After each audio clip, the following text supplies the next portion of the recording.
All right, Northwoods Cardboard Gang, today we are going to be talking about three Pokemon myths or facts about Pokemon investing coming up.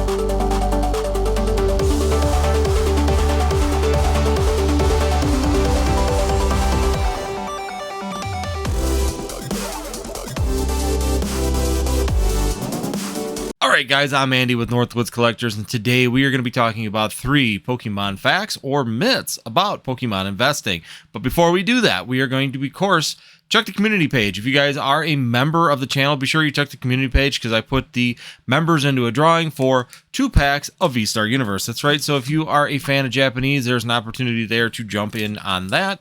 Of course, the drawing has already been taken. So for next month, I'm going to announce May's giveaway. Of course, right now we're starting off with 2 packs of Crown Zenith, and as the membership grows, I will continue to add to that. So there's an opportunity for 2 packs of Crown Zenith right now if you join the membership. It's 99 cents. It supports the channel. And as you've been noticing on the channel, I've been actually working on with someone to start creating better thumbnails, title, and descriptions, just because, let's be honest, I'm an HVAC technician. I don't understand SEOs. I pay someone for my website to do that. And so I'm starting to do that a little bit on my channel too, to try and upgrade things, make it a little bit more successful. That way we can get some more people in here and really have some good discussions when it comes down to Pokemon investing, Pokemon market. But without further ado, we're going to kick into 3 Pokemon myths or facts, and we'll break them down onto why they are that way. So we're going to count into number 1. All right, guys. So the first myth or fact that we're going to tackle right here, right now is you need a lot of money to start investing into the Pokemon TCG. So what we're going to do is take a look at this. Is it a myth or a fact, first and foremost? I think it's a myth, and here's my reasoning being. You can start investing into the Pokemon TCG, you can start collecting into Pokemon, you can do a lot of things in Pokemon with not a lot of initial investment into it. Whether you start with $5 to $10 a month, whether you start with $1,000 to $3,000, it really is dependent on you and what you can afford. And at the end of the day, that's what we always suggest here, is that this should be expendable money. But if you want to join into the communities and the fun and actually be involved and engaged in the Pokemon TCG, it doesn't cost you a thing. So there's an availability to just join in if you do enjoy the hobby and learn about it. And, you know, let's be honest, most people, or a lot of people, can put away a few dollars here or there all the way a course of 6 months and purchase one item to get started. And that's a lot of times the things that people need to realize is that it's not all based on money and how much you have and how much is going to be a place for how successful you are in the Pokemon TCG. That's not the facts. The facts are is that you do what's comfortable for you. You do what's going to be successful for you. And if that's $10 a month, that's $10 a month. Go buy a few singles or a couple singles that are low risk and just see how they perform. Or take that $10 and bank it for several months and buy your first ETB. If you want to, go ahead and wait a year and buy your first booster boxes. I mean, a lot of us started out small. In 2019, I started off relatively small, buying 1 booster box or 1 ETB of each set, just trying to grow an inventory of items.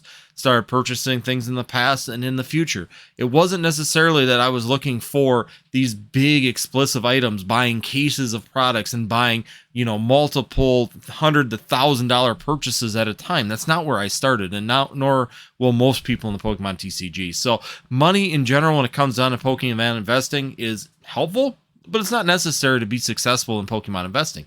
You can do it on a very meager budget, or you can do it on a very big budget. It's just up to you what you can afford, what you have is expendable, and how you can use that expendable money to your advantages. Once again, don't be pulling out of your house funds. Don't be pulling out of your IRAs or investment funds to try and rotate it into Pokemon investing.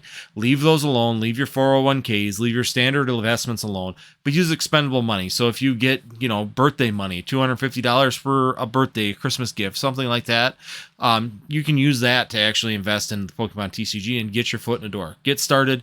Definitely watch a lot of channels, get a lot of information, and you can be very successful at the end of the day with a very low amount of money, with efficiency, just taking your time, doing the research, and putting it on the right products and items, and it'll be really good for you in the long run. So now we're going to kick into number 2. Number 2, you don't need distributor pricing to be successful in Pokemon investing. To me, if this is going to be a fact or a myth, I'm going to say this is going to be a fact. I see a lot of people in this hobby being very successful just picking stuff up from your local Walmarts, your local Targets, going to GameStops, also just looking at LGSs for possibly the old labeling systems with the stickers, where, sometimes you get some really good deals on some older products at some of these LGSs and different stores.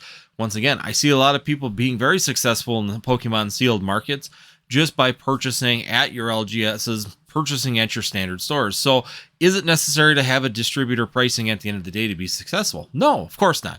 You can do this just by simply going out and being really reasonable, watching your pricing, being sure that you sometimes wait for those, there's sometimes clearance items now coming through.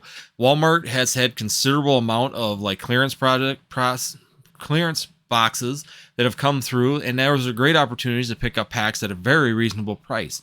Those packs can be held for long periods of time, and they have a potential to be very good investments.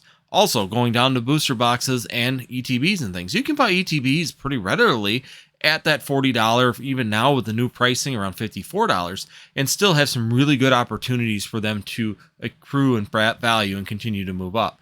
Yes, you may not have as much of a buffer when you start out, number one, or number two, you don't necessarily have that great leg up that some people that are getting it at distributor pricing do, but there are still the opportunities available to most of us at these pricing. It's not a bad thing to purchase them as long as you're at MSRP. Granted, like I said, it may take a little bit longer to get the value you're looking at out of it, but I can tell you from personal experience, I started off not purchasing from a distributor, and I still don't purchase from a distributor. I purchase from an LGS yet or close to distributor pricing. But once again, those agreements and those arrangements took years and years and years to get to. And if you're starting into this hobby and you're really looking at getting into this hobby further and further, I would really suggest trying to build relationships where you can get those discounted prices on products, because it gives you a little bit of advantage, but it is not necessary at the end of the day to be very successful in the Pokemon investing in the sealed market. Definitely some opportunities just buying off of your store shelves and seeing that investment grow over time. Once again, it may not be that near field vision, it may be that long-term vision, but in the long run, all of these products have opportunities to do well as long as the Pokemon market continues to move forward in the direction that it is. Now, with that being said, we're going to go into number 3. And number 3, that's right, we're into number 3 now. And then third one, before we get into it, I'm going to have a reminder to hit that subscribe, hit that notify, and last but not least, hit that like button, especially if you made it this far into the video. And if you do follow these videos this far in, make sure you hit the like button, not just for me but for any content creator that you follow. Helps us out a ton on our channels, and also make sure that we're in the right direction for you. In the comments below, let me know, is there something you'd like to see done differently in this video? Maybe something you'd like to be described differently or done differently. Definitely put that down in the comment below. Also, I'm always open to constructive criticism to try and improve the channel for you guys. That's what it's all about at the end of the day. So before we go any further now, let's go and talk about number 3, which is going to be Pokemon is a stable investment platform. Now, this one to me is going to be fact or myth, but what do you guys think? To me, I think it's a myth. Problem is with Pokemon is that right now it is a very stable market. It continues to move up. It continues to move in that upward direction. But we have seen several times in the history of Pokemon TCG over the last 25 years, this up and down reciprocating cycle of woes and unhappiness to great glee and extreme happiness in this hobby. We see things change. We see the evolution of the Pokemon TCG continue to push through things, and sometimes they do the wrong thing, which causes a lot of detriment to the overall community. But overall, would I say that this is a stable investment platform, such as your standard IRAs or your standard investments, something that you could take really good pleasure in knowing that your product is going to do extremely well and that it's going to be there in the long-term future, let's say 20, 30 years at retirement stage, compared to even real estate or any other investment? I think not. I think I would be very concerned with that mindset of thinking that this is going to be a very long-term investment. I think that this needs to be taken as a collectible. It needs to be looked at as it could change from day to day, from month to month, from year to year. We might be doing a very good thing right now. Things are doing extremely well, and the markets are continuing to move forward, and everything is doing well. But Pokemon investing can shift on a dime, and we could go right back to black and white. We could also go back into post-XY era. We could see that heavy dip down and where the markets may slow. Or we could see the Pokemon IP just all of a sudden completely mess something up and completely just dissolve. And I know it's hard to believe, But in 5-10 years, do I see Pokemon International going anywhere? No, I do not. I think Pokemon's going to be here for at least 5, for sure. I would think 10 years. I don't see any problem with Pokemon managing to last that long unless they do something drastically wrong. But overall, there is always that opportunity over time that the collectible loses excitement, it loses hype, it loses FOMO, and then the whole IP starts to kind of falter because of that fact.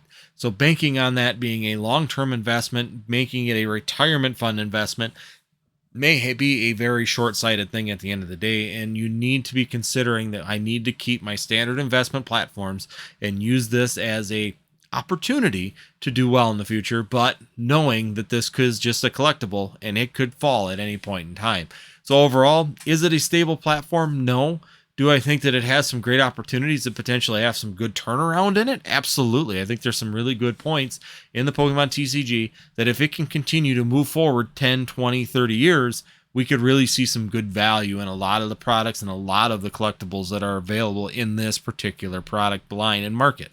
So once again, I do think that this is a myth, thinking that Pokemon is a stable investment platform, but I do think that it has some opportunities, and it's worth the risk at the end of the day to put some of your retirement funds, or keep your retirement funds, but use your expendable money to grow that investment and grow that opportunity in the Pokemon hobby. So once again, guys, hopefully some good information. Hopefully this is a fun little video, a little bit different, talking about the fact or myth. Figured I'd try this one out and see what you guys think. Let me know in the comments below if there's something you would like to change. Maybe there's an adjustment you'd like to make.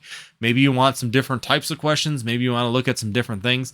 Definitely put them down below in the comments and we can discuss them and put them into videos and work on that for you guys. Other than that, once again, just a reminder, if you do join the membership, there is going to be a 4th one in the membership, and that's the reason that I'm putting it in there. Is kind of a hot take, and personally I want to just put it back there where we can have a discussion with our members and really have a look-see at what that looks like when it comes down to it. So, and maybe you can let me know in there, do I put it out there, do I actually go forward with it? But with that being said, if you do join the membership, you automatically get the opportunity for the packs of Crown Zenith coming up here in May. Congratulations to the winners that were announced this morning here for the V-Star Universe. Congratulations on the win. I'll definitely get them out to you ASAP. Other than that, guys, if you do like this kind of content, check this video out over here, and we will see you next time here on Northwoods TCG.